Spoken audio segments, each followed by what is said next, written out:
and welcome to LCJ Live. SAG Awards last night. I'll give you my thoughts on the winners, the show, first time ever streamed on Netflix, the 30th annual SAG Awards. We'll talk about that, plus the weekend box office results. Bob Marley, One Love, #1 yet again. But it was close. It was actually close, and not with Ordinary Angels, which is too bad. We'll get into that coming up here. As always, send in your questions, your comments. We are just 2 weeks away from the Oscars.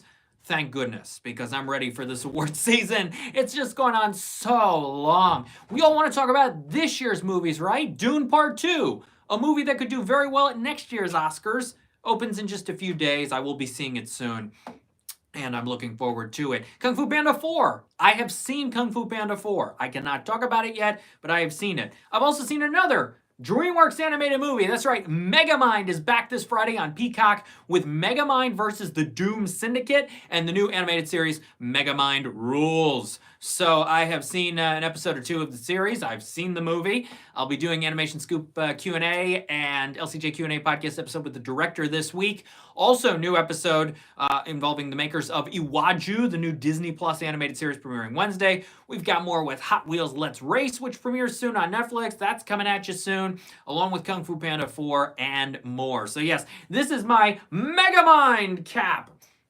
And you know what's funny?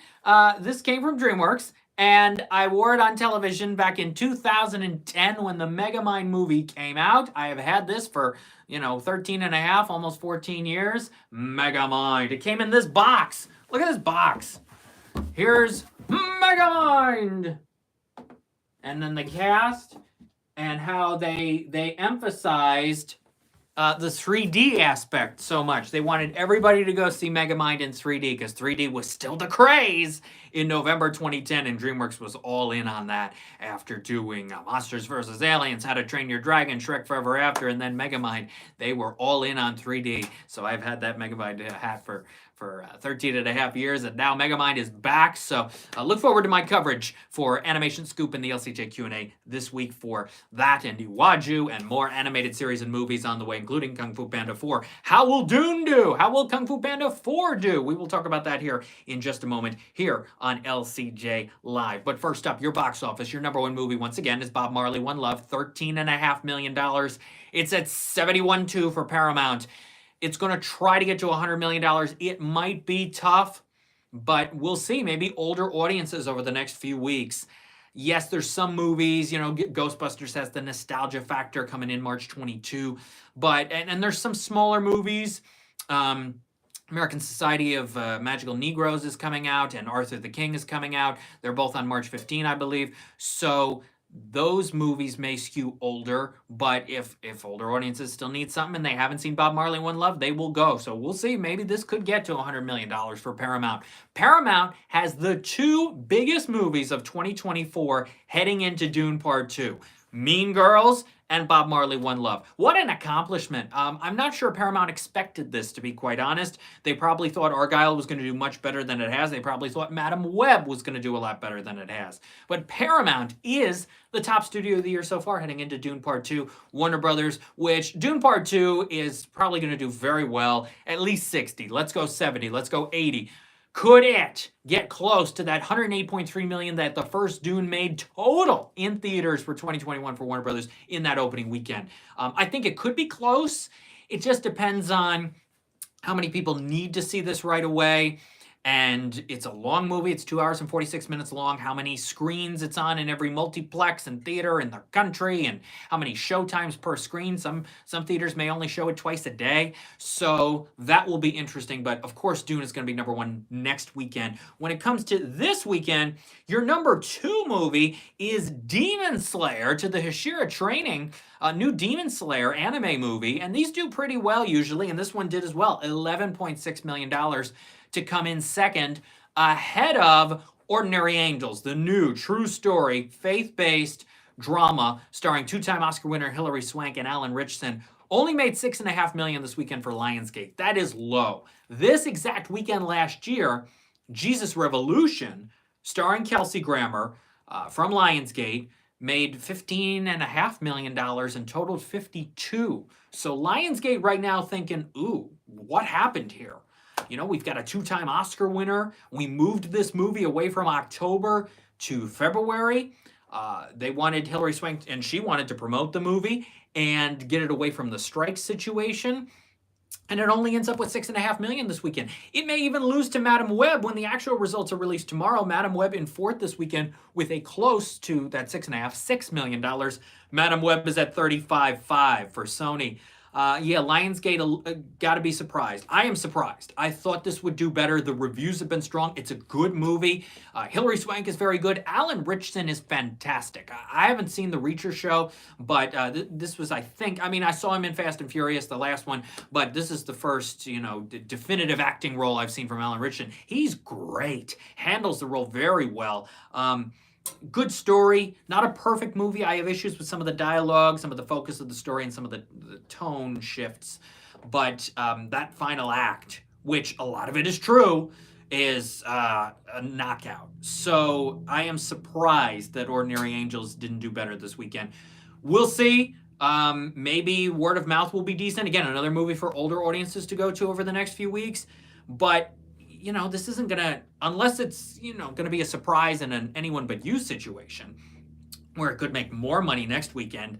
I'm not sure that's gonna happen, but it could drop to maybe 4.5 and then maybe 3, unless the word of mouth is so strong that more and more people go see it. But you're talking a movie that's probably not going to hit $30 million unless that word of mouth is strong. So Lionsgate has to be surprised this weekend. In fifth, Migration, a movie families are still going to see. Remember, kids were off of school this week in many parts of the country. So Migration added another $3 million this weekend. It's at 120.5. And as I just posted on social media, Migration has made more money than Teenage Mutant Ninja Turtles Mutant Mayhem, which totaled 118 for Paramount last summer. So Migration is now the fourth biggest animated movie of 2023, beating Teenage Mutant Ninja Turtles. It's not going to get past the 154 of Elemental, but this is really strong for Universal and Illumination. And it's playing well. It's going to have another good weekend next weekend, probably another $2.5 million next weekend, because there's no family competition. Dune is, you know, kids are not going to Dune, so they're going to go to Migration if they haven't seen anything. And then Kung Fu Panda 4 comes along, also Universal, DreamWorks, and that's going to probably do pretty well out of the gate and playing all the way to the Garfield movie, which opens May 24.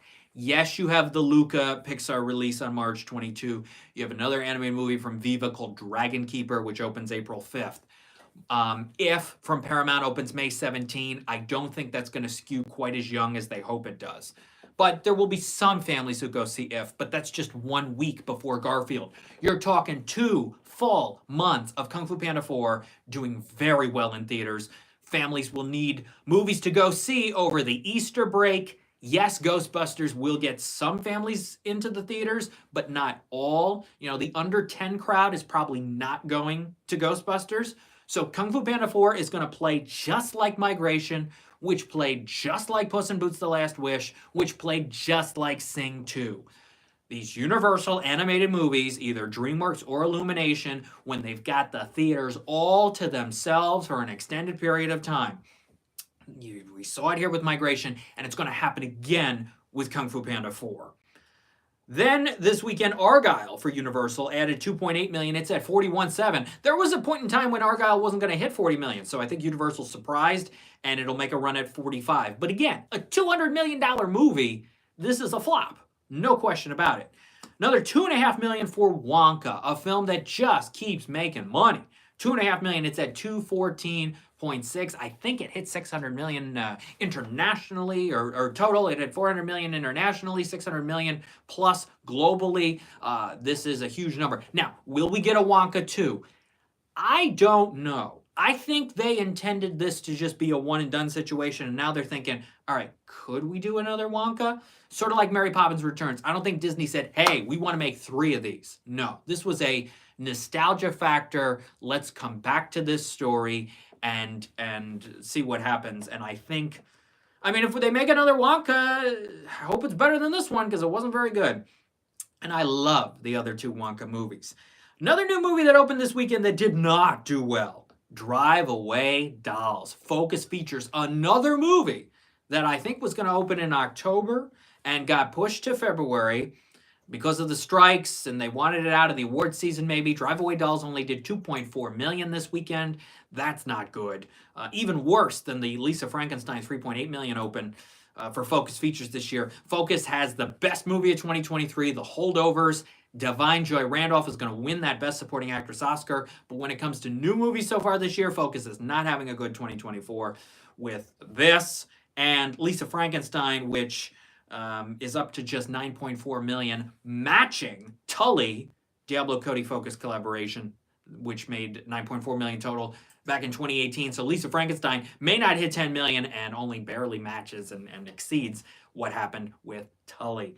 $2 million added for The Beekeeper. It's at 63.2. It's now the 5th biggest Amazon MGM release of the last 6 years. Only behind The Addams Family, No Time to Die is on that list, a couple other movies. And it passed Dog. Remember Dog, that Channing Tatum movie that was PG-13, but kids went to it anyway, even though they shouldn't have, because there was a lot of adult language and some situations. It passed that to become the 5th biggest movie. So you're talking No Time to Die, Creed 3, Creed 2, and the first Addams Family animated movie. The only movies for Amazon MGM in this resurgence of them coming together and this resurgence at the box office. So very interesting and very successful for The Beekeeper. I think there will be a sequel. And rounding out your top 10 this weekend, Season 4, Part 2 of The Chosen, which added $1.8 million.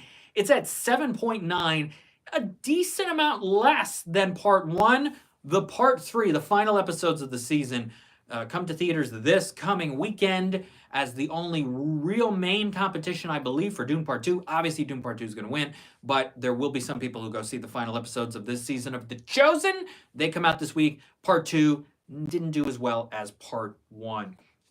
Anyone But You added $1.3 million this weekend. It's out of the top 10, but still $87 million. I believe it hit $200 million globally. What a success for Sony. Perfect Days, Oscar nominee, added $653,000. It's at $1.3 million for Neon. Land of Bad added $984,000. It's at $3.6 million. And the re-release of Les Miserables, about $337,000. A couple of animated movies opened. They shot The Piano Player in just a couple theaters from Sony Classics.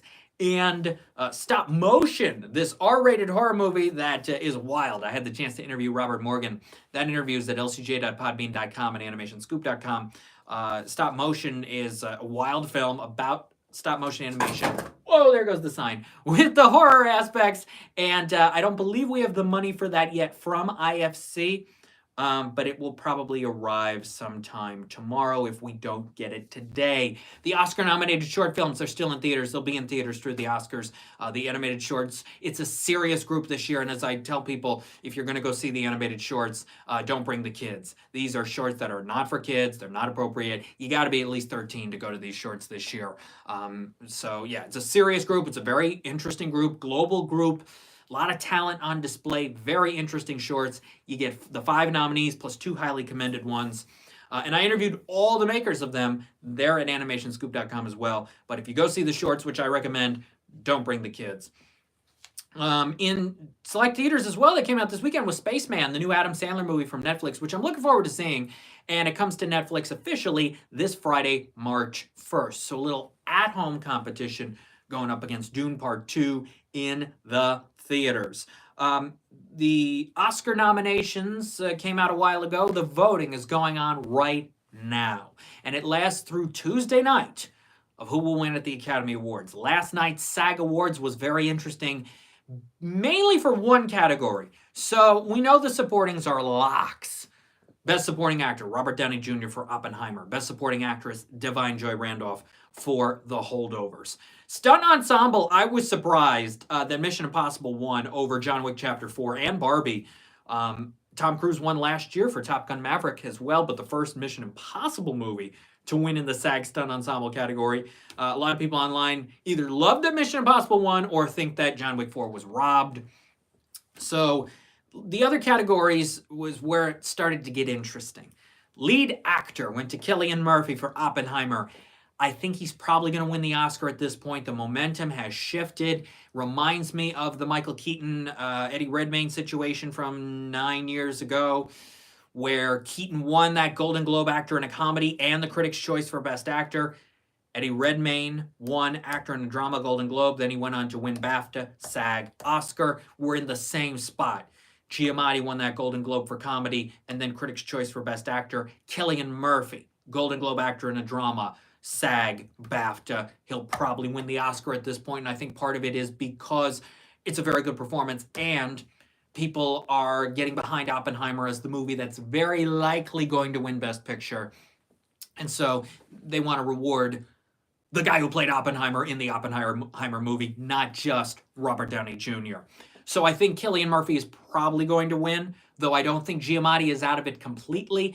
Giamatti won the SAG for supporting actor for Cinderella Man 18 years ago, and he's nominated again now for The Holdovers.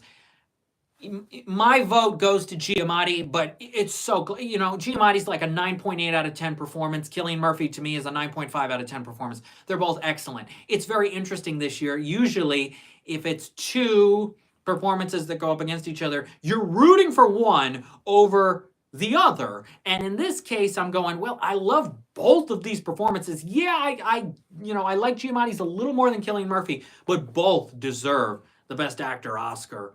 What about a tie? Barbra Streisand, of course, won the Life Achievement Award last night at the SAG Awards with a great speech. She famously tied with her Best Actress Oscar win all those decades ago. So maybe we get an acting tie. Wouldn't that be fun? Giamatti and Cillian Murphy. I'm not going to predict that. Sometimes I predict ties, but I'm not going to predict that, but then watch it happen in 2 weeks. But Cillian Murphy probably going to win. Now, let's go to Best Actress. The momentum was for Emma Stone. But here's the thing. So she won the Golden Globe for Comedy Musical Actress. Lily Gladstone won Actress in a Drama. Emma Stone won Critics' Choice Best Actress. It was her first individual Critics' Choice win after, I think, 5 nominations. And then she won BAFTA. And now here's Lily Gladstone winning SAG. And then Lily Gladstone could win the Oscar. Look at last year. Last year, Cate Blanchett, Actress in a Drama Globe, Critics' Choice, BAFTA. But Michelle Yeoh, Actress in a Comedy Golden Globe, SAG for Best Actress, and then she wins the Academy Award. So I think we just switch the genres here, comedy, drama, but the path, to me, it seems like Lily Gladstone might win the Academy Award this time. But a lot of people love Emma Stone in this performance for Poor Things, though she won Best Actress just a handful of years ago for La La Land. If Annette Bening had won last night, it would have shaken things up tremendously. I think this win for Lily Gladstone does shake things up. And at this point, I think Lily may win.